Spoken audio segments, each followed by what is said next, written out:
Bueno, muchas gracias. Nuestra primera conferencista es alguien que es muy amigo de Colombia, que nos ha acompañado a través del tiempo, con quien muchos de nosotros tenemos la oportunidad de compartir trabajo, de compartir amistad. La doctora Isabel Cassetti, quien es médica de la Universidad de Buenos Aires, su especialidad en medicina interna en el Hospital Ramos Mejía, una beca en enfermedades infecciosas en el Hospital Güemes de Buenos Aires, es la directora médica de Helio Salud, que es un centro de atención ambulatoria para pacientes viviendo con VIH en Buenos Aires, es el coordinador médico de FUNSEI, Centro de la Fundación de Enfermedades Infecciosas en Buenos Aires, miembro del Comité Asesor del Programa Nacional de SIDA y es actualmente doctora del Servicio de Enfermedades Infecciosas en el Hospital Trinidad de San Isidro en Buenos Aires. Y Isabel va a estar acompañándonos virtualmente con un tema que es apasionante y al cual creo que ella le ha dedicado la vida, que es mujer y embarazo, una visión diferente.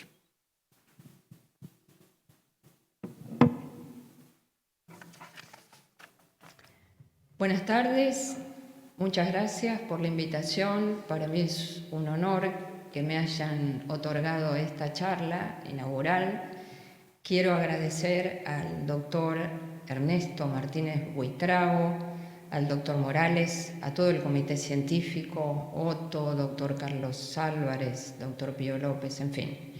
No pude estar allí con ustedes por razones de trabajo, pero espero poder verlos prontamente. Ernesto me pidió que dé una mirada hacia lo que hoy podríamos llamar el camino hacia la curación y remisión del VIH, y para eso voy a discutir con ustedes esta agenda. ¿Necesitamos realmente una cura? ¿Por qué nosotros estamos interesados en ella? Hablar de algunas poblaciones especiales y finalmente las estrategias de cura. Yo voy a tratar de darles mi enfoque como médica infectóloga que dedica tiempo a la tarea asistencial, una parte a la docencia y otra parte a la investigación, pero básicamente como médica asistencial. ¿Necesitamos una cura? Cuando nosotros comparamos la infección por HIV y decimos, bueno, es una enfermedad crónica como otras, como la diabetes, la hipertensión, vemos pacientes que toman 3 antihipertensivos, etcétera, etcétera. Decimos, bueno, realmente ha sido muy impactante lo que ha producido el tratamiento antirretroviral. Como ustedes ven ahí, es altamente eficaz y seguro, en términos de porcentaje de pacientes que llegan con carga viral no detectable ni la mantiene, y porcentaje de discontinuaciones hoy que es menos del 2%. Ha disminuido la mortalidad, este tratamiento antirretroviral, y la transmisión a la comunidad. Y recordaremos muchos de nosotros la época en que dábamos muchos comprimidos por día y hoy pasamos a un comprimido por día. Y ahí ven un poco la historia, ¿no? A través del tiempo, en términos desde que se descubre el VIH hasta que pasábamos de muchas pastillas, una pastilla, y hoy estamos hablando de formas de administración diferentes, de drogas de larga duración. Si recordamos las cifras de ONUCIDA, las últimas que repasamos con ustedes, veremos que 37.6 millones de personas viven con VIH en el mundo, un poco más de la mitad son mujeres, y que ONUCIDA aceptó que las metas del 2020, del 90-90-90, no se pudieron cumplir. Y entonces ahora establece para el 2025 ese 95-95-95 testeo, tratamiento y no detectable para el mundo entero. Pero además agrega el 95% de cobertura en los servicios de salud para poder eliminar la transmisión vertical y el 95% de las mujeres que puedan acceder a los servicios de salud sexual y reproductiva. Y por supuesto, alcanzar a menos del 10% el estigma y discriminación. Y cuando ustedes ven las cifras de ONUCIDA, de encuestas que se han hecho en distintos lugares del mundo del estigma y discriminación, estas cifras van desde el 30 al 80%, o sea que todo lo que avanzamos en el tratamiento antirretroviral no lo avanzamos en disminuir el estigma y la discriminación. Y fíjense cuando repasamos las nuevas infecciones, 1.5 millones, y eso se mantiene. Y fíjense lo de ONUCIDA para el 2025, O sea que todavía hay mucho por hacer y esa cifra que queríamos llegar a 500.000 nuevas infecciones, que no llegamos, para el 2025 tienen que ser menos de 300.000. De manera que nos queda mucho por hacer. Cuando nosotros miramos estos programas en el mundo y cómo son financiados, veremos que al principio de la pandemia de HIV, que ahí no se grafica, la mayoría venían de fondo global.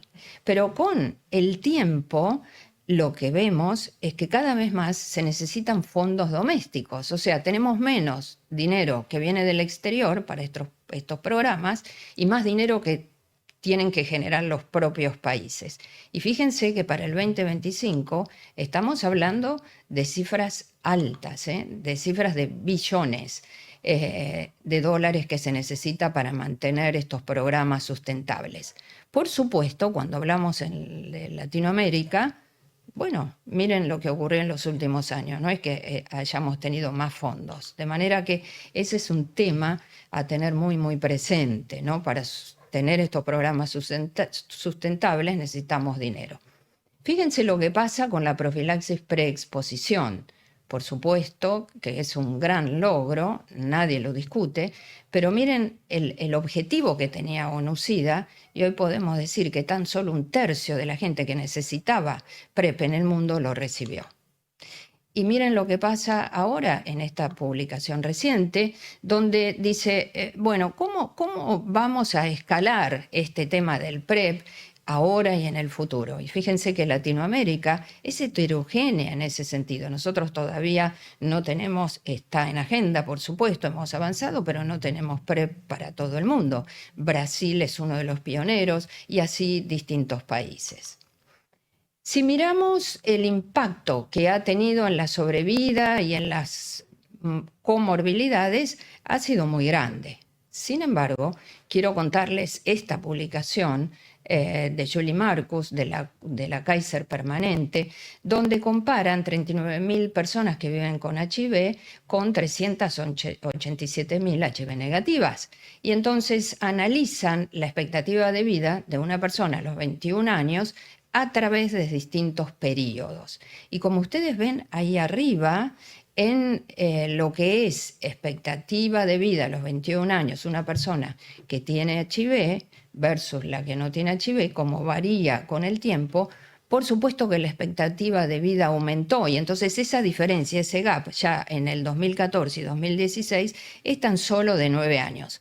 Pero no pasa lo mismo cuando analizamos la expectativa de vida con y sin comorbilidades y con y sin HIV. Entonces, fíjense en esta línea, que no sé si se llega a ver ahí, pero esta línea sin, es decir, expectativa de vida sin HIV y libre de comorbilidades, los puntitos naranjas de arriba, y con HIV y sin comorbilidades, no se aproximan ya en el último periodo. Es decir, que esta diferencia es mayor, es cerca de 16 a 17 años. Es decir, teniendo HIV con y sin comorbilidades. ¿Esto qué significa? Que las comorbilidades están presentes y en este mismo artículo se señala que fueron de muy buen manejo la diabetes, la enfermedad cardiovascular, pero otras no, y otros cánceres bajaron, pero otros siguen. De manera que las comorbilidades no nos van a abandonar, al menos por un tiempo largo. Entonces, ¿necesitamos una cura? Algunos problemas clínicos persisten, lo vimos recién. Sabemos que puede haber toxicidades en el tratamiento, dependiendo cuáles. Requiere de una adherencia regular. Vimos las dificultades de acceso, los planes, los programas sustentables, los costos, el estigma y la discriminación. ¿Y qué dicen las personas que tienen VIH? Por supuesto que se quieren curar. Pero ya en el 2018, Anthony Fauci dice, bueno, miren, la remisión del HIV libre, o sea, sin tratamiento antirretroviral, la podemos lograr. Y nosotros habíamos ya aprendido el caso de Timothy Brown. El paciente, recuerdan ustedes, que tuvo HIV, luego desarrolló una leucemia mieloblástica aguda, recibió el primer trasplante y el segundo del mismo dador. El dador tenía una alteración genética, es decir, una deleción en el alelo 32 homocigota, que hacía que no se exprese el CCR5, de manera que esas células eran resistentes al HIV. Y entonces ese paciente se curó, estudiado en los múltiples reservorios, el reservorio es la principal barrera para la cura, llegamos a la conclusión de que este paciente estaba curado. Estuvo muy bien por más de 14 años, un poco más, y Timothy Brown fallece en septiembre del 2020 por recaída de su leucemia. Pero ya fue el primer caso que alerta en esta estrategia. El segundo caso es de Adam Castillejo, un muchacho venezolano que fue a trabajar a Londres y que tuvo un linfoma. Y entonces recibió quimio otra vez falló. Bueno, lo mismo, un trasplante de médula ósea de un dador con la deleción que les contaba del alelo 32 y hasta hoy, casi 3 años, lleva sin tratamiento antirretroviral y curado, segundo caso curado en el mundo. Y entonces es así que estas personas se ocultan la identidad, pero cuando ellos saben que eso puede ayudar a la ciencia, revelan su identidad y dicen, bueno, vamos a ayudar a los investigadores a ver si puede ser esto un modelo para seguir investigando y ver si podemos llegar a la cura. En el medio de eso aparecen cortes como los post-treatment controllers, personas que pueden controlar la replicación viral después de suspender el tratamiento. Y ahí ven la publicación 2010-2013 de la Corte Visconti, Spartak y Cham, que son post-treatment controllers. Pero también aparece otra población. Las que le conté recién es post-treatment controller y esta es elite controllers. Y naturalmente controlan la replicación viral, como Laureen Willenberg es la paciente de San Francisco, que habrán escuchado todos en el 2020 que apareció. Y en el 2021 aparece nuestra paciente en la publicación, ya con todos los datos, la paciente Buenos Aires, y en el 2021 también la otra paciente, lead controller, que es la paciente Esperanza. Entonces, hasta ahora vemos pacientes curados y poblaciones especiales. Y finalmente, esta tercera paciente curada, que pone en el primer caso de una mujer curada, después de recibir el trasplante de células progenitoras del cordón. Y entonces ella estuvo 3 años luego del trasplante con tratamiento antirretroviral, se suspende el tratamiento antirretroviral y lleva 14 meses sin replicación del virus, es decir, curada. Habrá que esperar un tiempo más, pero en principio estos 3 casos curados y las poblaciones especiales. Les cuento brevemente nuestra paciente, es una paciente y tiempo después, en el CROI del 2021, se hace mención a la otra paciente del grupo de Natalia Laufer y Gabriela Turk de acá de Buenos Aires, de Argentina. Nuestra paciente es una mujer de 57 años que tuvo diagnóstico de HIV en el 96, consultó por más de 10 kilos de pérdida de peso y una hemiparesia que luego recuperó parcialmente y quedó solo con la parte facial comprometida.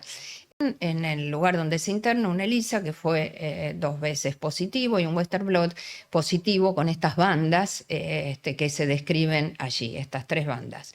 En ese momento tenía serología positiva para toxo y empezó tratamiento empírico para toxoplasmosis pensando en una posible encefalitis por toxo. Ella tenía una resonancia con numerosas lesiones, principalmente subcorticales no características de toxo cerebral, y por eso se hizo una biopsia cerebral que mostró inflamación no específica. Inició entre fines del 96, principios del 97, tratamiento en esa época con AZT, DDI, nevirapina. La primera carga que tuvimos en ese hospital, no estábamos nosotros allí, fue ya con 2 semanas de tratamiento, de 2.200 copias y un CD4 de 164, es decir, menos de 200 de CD4. Y allí ven, esto está en la publicación, la evolución del CD4 y de la carga viral, y les puedo decir que arriba, donde ustedes ven los tratamientos, AZT, DDI, nevirapina, después ella falla, y por fallo virológico se cambia de 4T3TC Indinavir. A partir de allí, ella está no detectable, que es lo que ven en rojo, y luego se cambia al tercer esquema, en realidad por intolerancia al Indinavir.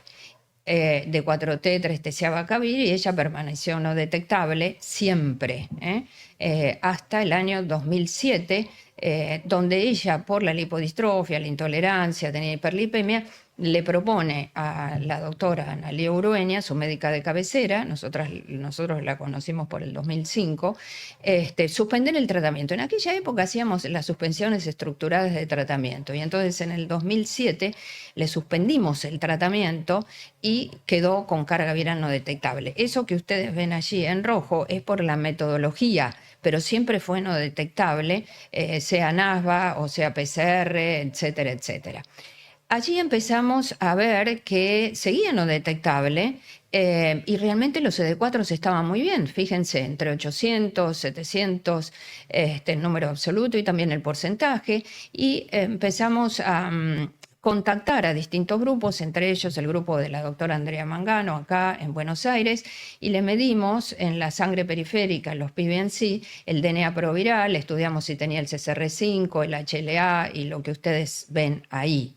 El DNA negativo, CCR5 tenía wild type, en fin.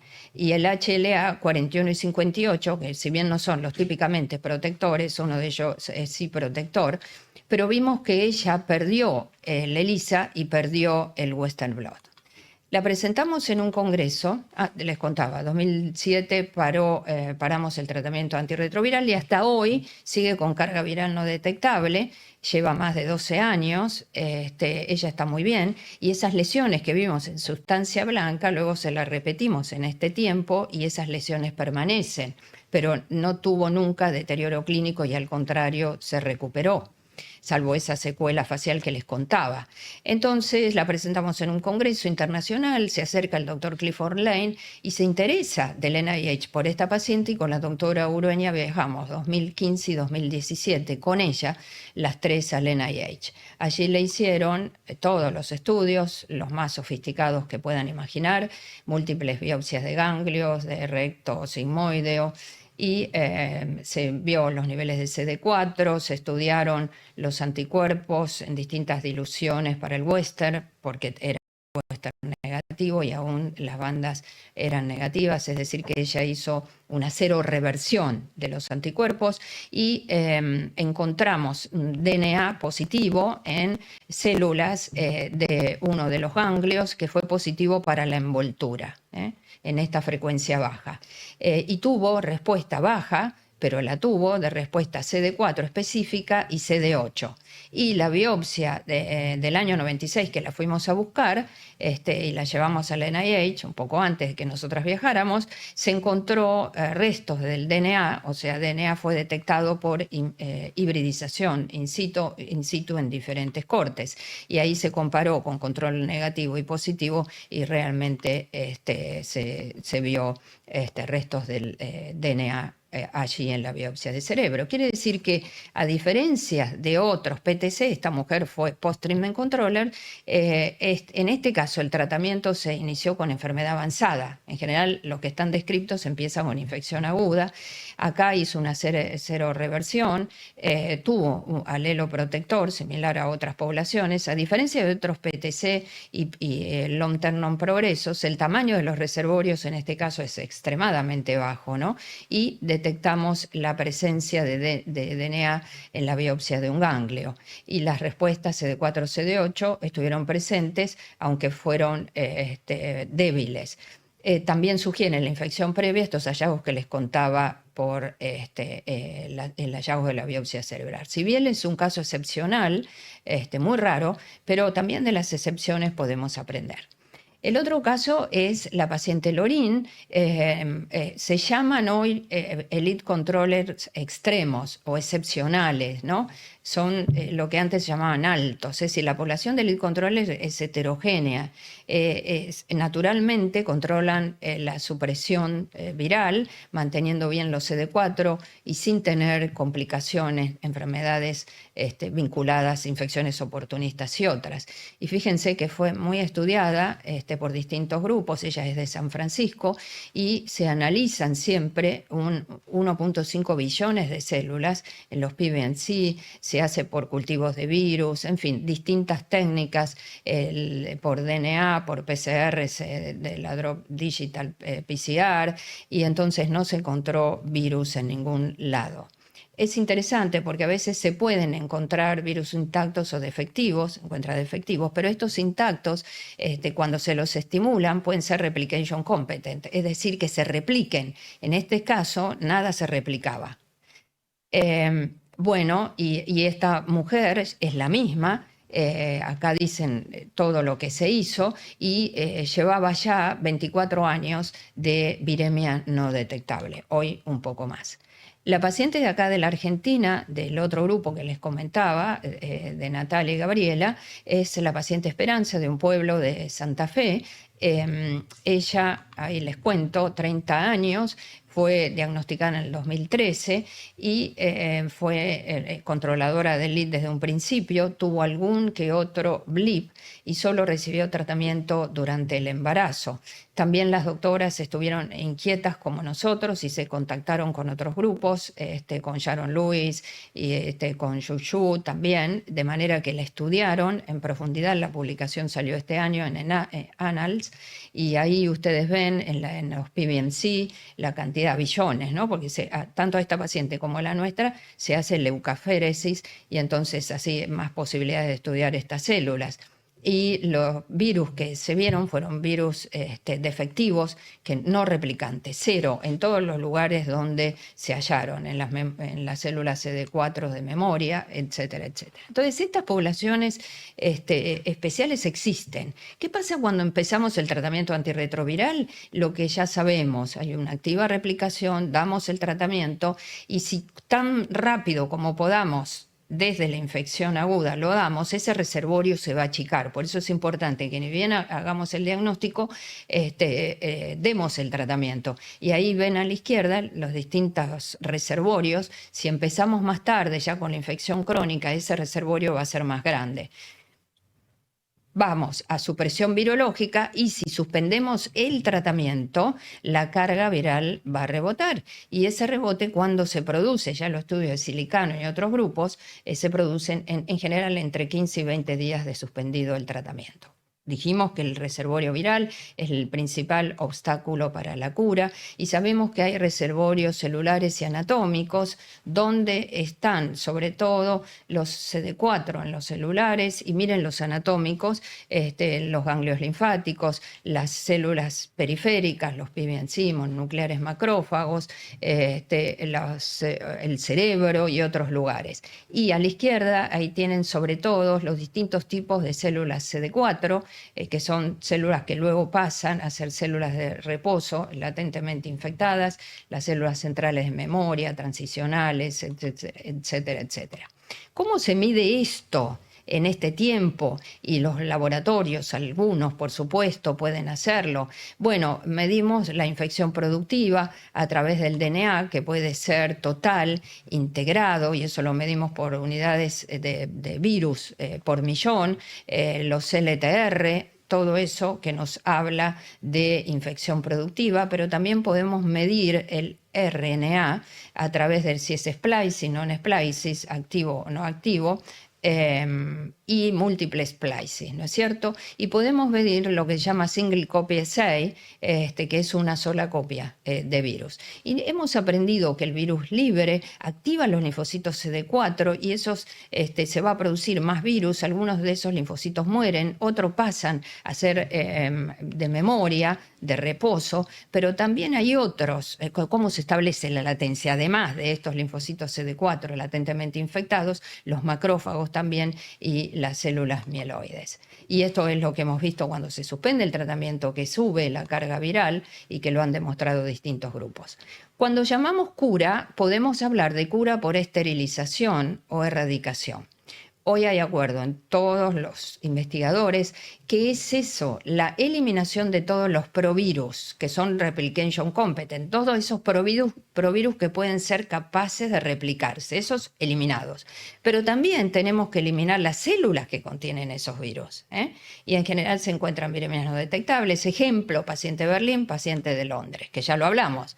Pero ¿qué es la cura funcional o hoy mejor llamada remisión viral prolongada? Que hay algunos virus con capacidad de replicarse, pero se controlan. Es decir, nosotros dimos tratamiento, suspendemos ese tratamiento, o bien naturalmente se controlan esos virus, ejemplo, el lead controller, post-treatment controllers, y esa remisión prolongada se mantiene, pero no eliminamos las células. Puede haber algún virus con capacidad replicativa, pero tenemos siempre cargas virales no detectables. Controladores de lead, menos del 1% de la población naturalmente controlan la infección, como ustedes ven acá, a diferencia de los progresores. Y controladores post-tratamiento, que ya lo vimos, 2 grupos, es el control sostenido de la viremia después de la interrupción del tratamiento. Podemos decir cuánto tiempo después. Hay discrepancias, pero mínimamente 1 año tienen que estar con cargas virales no detectables después de suspendidos los tratamientos. Diferencias sí la hay. Menos del 0,5 son el controles, menos de 1, entre 5 y 15% son post-treatment controllers. No es tampoco, les diría. Los elite tienen mayor representación de los alelos 27 y 57, no así los post-treatment. Los elite tienen una fuerte respuesta de células CD8, citotóxicos específicos, bajas respuestas en los post-treatment, altos niveles de activación de las células T en los elite, no así en los post-treatment. Y en los post-treatment suelen tener un síndrome retroviral agudo sintomáticos con altas cargas virales y el tratamiento antirretroviral temprano es la característica de estos pacientes que han sido publicados. Ambos tienen bajo nivel de DNA en las células estudiadas y altos recuentos de CD4. Pero hay elite controles persistentes o extremos y transitorios. Es un grupo heterogéneo, donde estos extremos o persistentes, hoy se llaman o excepcionales, tienen ausencia de blip viral, inmunoactivación baja, niveles de respuesta específica alto y tamaño de reservorio bajo y diversidad genética baja. El aporte que hacen en los elite en general, el compartimento son las células centrales de memoria. Sin embargo, para los post-treatment controles son las células transicionales, es decir, el grupo transicional. Y acá se ve específicamente el post-treatment controller, la diferencia en los alelos y en los compartimentos, como ya lo hablamos. En estos últimos minutos, ¿qué hay acerca de las estrategias de cura? Y entonces nosotros podemos tener el enfoque de decir, bueno, lo que hacemos es tratar de dirigirnos al reservorio, eliminar todos esos virus que están en el reservorio. O bien decir, bueno, mejoramos, lo que hacemos es mejorar la inmunidad, ¿no? Entonces, cuando nosotros decimos, vamos a ver a esas células, a esos virus, decimos, bueno, vamos a tratar muy precozmente. O bien vamos a dar reversores de la latencia. O bien vamos a silenciar, como el block and lock. O bien vamos a hacer una terapia que se llama gene editing, ¿no? O bien vamos a decir, bueno, nos vamos a dedicar a aumentar la inmunidad con los BNAbs, que son los anticuerpos neutralizantes de amplio espectro, o con vacunas dirigidas a células T-cell, a ver esa respuesta, o CAR T-cell o inmunomoduladores.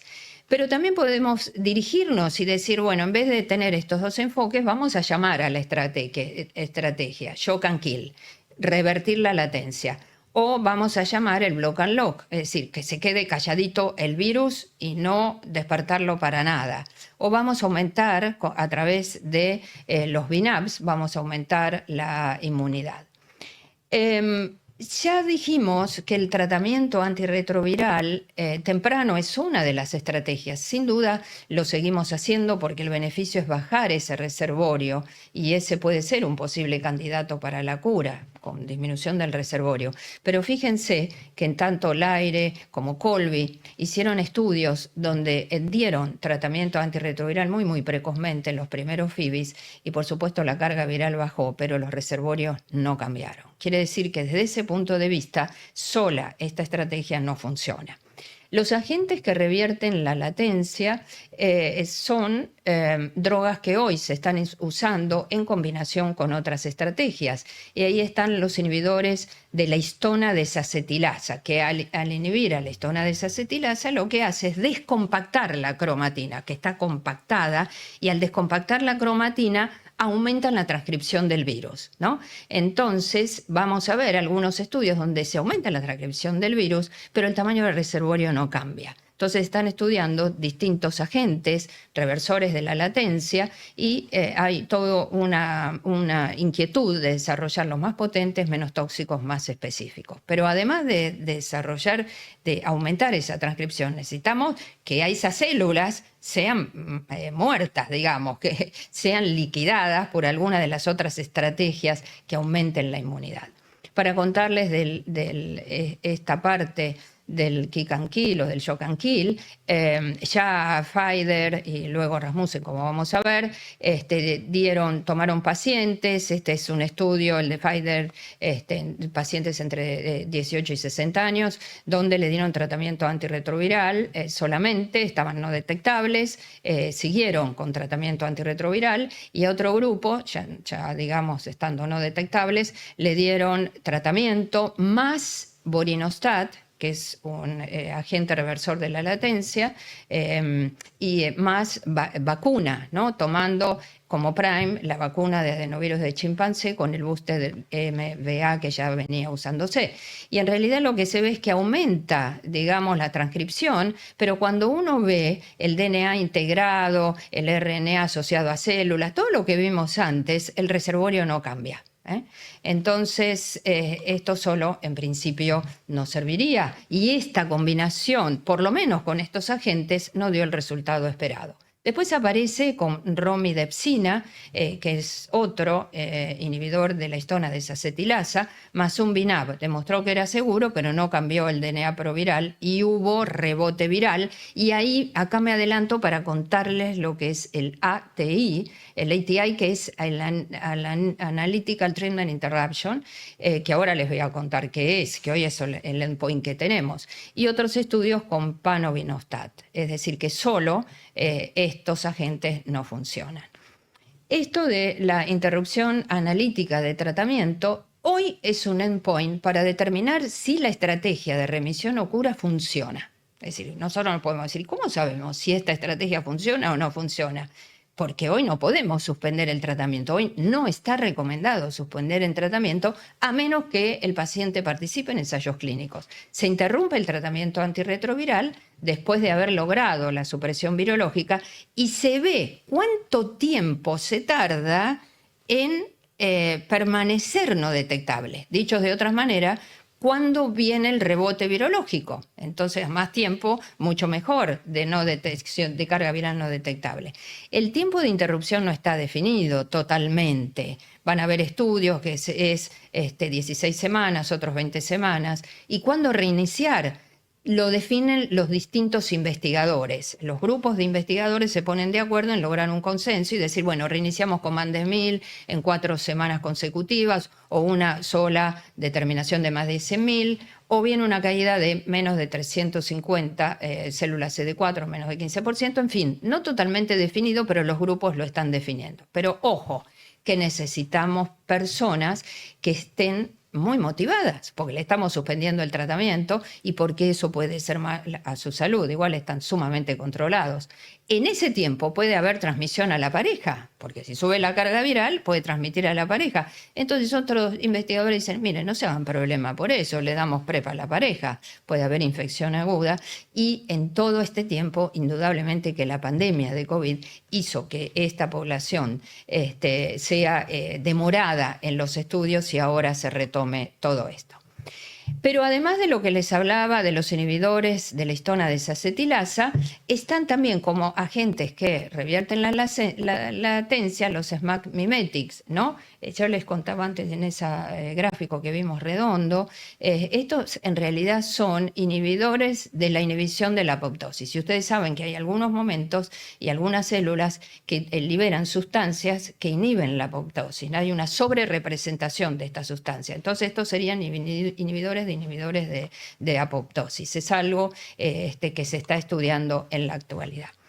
Y en estas últimas diapositivas me voy a referir a los BNAbs, que son los anticuerpos neutralizantes de amplio espectro. Es una estrategia de inmunización pasiva.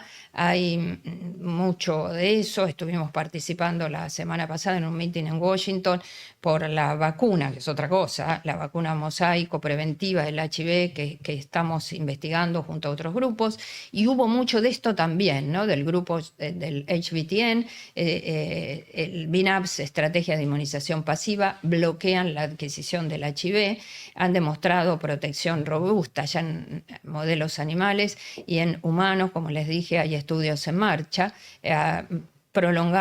Se ha demostrado prolongado tiempo de supresión viral antes del rebote, siguiendo la interrupción, lo que les contaba de la interrupción analítica de tratamiento. Y también robusta actividad viral se demostró cuando se administra a individuos virémicos, pero no solo bloquea la entrada del virus, sino también tiene un efecto de aumentar la inmunidad, porque hace como un complejo antígeno viral, células dendríticas, inmunocomplejos, y eso despierta la producción de más anticuerpos. Entonces los BNAbs están dirigidos, ¿por qué es de amplio espectro? Porque son para distintos clade. Pero claro, van a ver que van para distintos epitopes también. Entonces, dirigidos contra la envoltura, todos, al trímero de la glicoproteína GP120 y 41 heterodímero, 120 y 41, y se dirigen al sitio de unión del CD4, el sitio B3, el B2, la membrana, el MPER proximal externa y a la interfase GP 120 y 41. Y fíjense ahí en la imagen, CD4 se unen ahí, es decir, que bloquean esa unión al B1, B2, al B3, y todos estos han sido sumamente estudiados. Uno de los más estudiados es el BRCA7, junto con otros, y lo que se ha visto que en los ensayos clínicos, cuando uno da un solo BNAb, es muy probable que no sea efectivo porque aparece rápidamente resistencia, es decir, hay mutaciones, hay variantes resistentes a ese BNAb, y entonces ahora los ensayos son con combinación de 2 o más BNAbs. Y entonces ya Mendoza publicó en el Nature del 2018 esta combinación de BNAbs en 11 pacientes crónicamente suprimidos, y lo que vio es que los pacientes conservaban la supresión virológica al menos 15, 30 semanas, y realmente los virus eran sensibles con esta combinación. Esto habrá que repetirlo en más estudios. Y ahí lo ven en esta figura tan bonita, donde están los sitios de unión de los BNAbs, CD4, B1, B2, y cada uno a qué corresponde, ¿no? Yo les contaba en el CD4 el BRCA7 y combinaciones de estos mismos. Hoy se están estudiando y evaluando ya en ensayos clínicos los BNAbs de larga duración, de acción prolongada, tanto en la estrategia de cura, como es este caso que estamos hablando, como en PrEP, como en tratamiento. Pero todavía hay mucho que aprender, que la vía de administración, el volumen, el costo, etcétera, etcétera, y cada cuánto se van a dar, si es cada mes, cada 3 o 6 meses. Y esto es lo último presentado en CROI, lo muestro porque es uno de los estudios, es del doctor Roberto Arduino, con quien estuve charlando acerca de esta charla y de estos temas, y entonces el grupo de él con otros grupos analizaron la combinación de 3 anticuerpos neutralizantes que ustedes lo ven ahí. Se vio muy buena respuesta, pero se hizo resistente el virus a 2 de ellos, y fue sensible a 1, de manera que van a seguir los estudios en otro sentido, y también Marina Casquet presentó otro trabajo donde realmente con los de acción prolongada y en esta combinación funcionó muy bien. Roberto está trabajando en la estrategia de BNAbs, más vacuna, mosaico 26, es decir, adenovirus 26, mosaico 4. La nuestra, la que estamos trabajando, no es en estrategia de cura, sino es en prevención, tiene además otros componentes, y ahí está la combinación de BNAbs más los Toll-like receptor que no les conté, pero que también se están utilizando en los ensayos clínicos. Y el trasplante de médula dio la prueba de concepto para el desarrollo de la terapia génica. Es decir, nosotros podemos modificar el genoma para tratar de justamente tomar ese genoma y modificarlo y hacer que no se exprese el CCR5 o que sea débil. Y entonces podemos modificar ciertos genes, y eso se hace por unas endonucleasas de dedos de zinc o por otras técnicas también en ese sentido, que es el CRISPR-Cas. Y eso lo podemos hacer directamente en vivo, inyectándole al paciente ya los genes que modificamos afuera, o ex vivo, sacamos células del paciente, las modificamos con las endonucleasas y después se los volvemos a inyectar. Futuro, combinación con agentes que revierten la latencia, con los BNAbs, más de 1, 2 o 3, con los LTR, etcétera, etcétera, y con vacunas. De manera que, para concluir, les diría que tenemos poblaciones especiales que es necesario considerar y que es necesario buscar. La completa erradicación de los virus con capacidad de replicarse puede no ser necesaria para la remisión a largo plazo sin tratamiento antirretroviral. La interrupción analítica de tratamiento, como hablamos, no está recomendada en la práctica diaria y hoy sí es un endpoint en los ensayos clínicos que evalúan estrategias de cura. Hay varias estrategias de cura, quizás lo más promisorio sea la combinación de ellas. BNAbs combinados más la vacuna con o sin agentes que pueden ser Toll-like receptors o inhibidores de la desacetilación, es decir, que estimulan de alguna manera estos últimos la transcripción viral.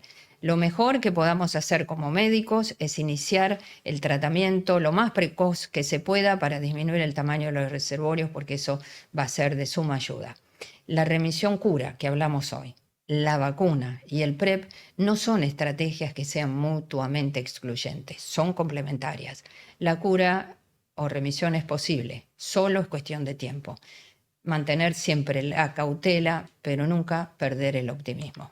Muchas gracias a Roberto por la ayuda, a las doctoras Laufer, Urueña, Rombini, al doctor Stephen Migueles y Clifford Lane del NIH y por supuesto a nuestra paciente. Muchas gracias a todos ustedes por la atención.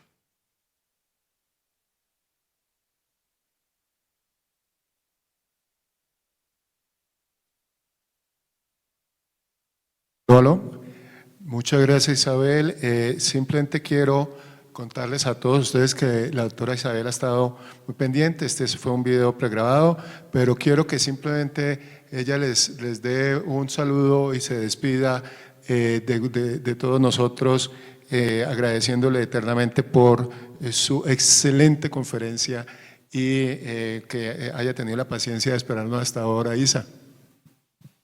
Ernesto, muchas gracias por la invitación. Ha sido para mí un honor y quiero mandarles un gran abrazo a todos ustedes y todo mi cariño para los colegas colombianos. Simplemente muchos éxitos y que disfruten mucho el Congreso. Muchas gracias Isabel, un aplauso finalmente.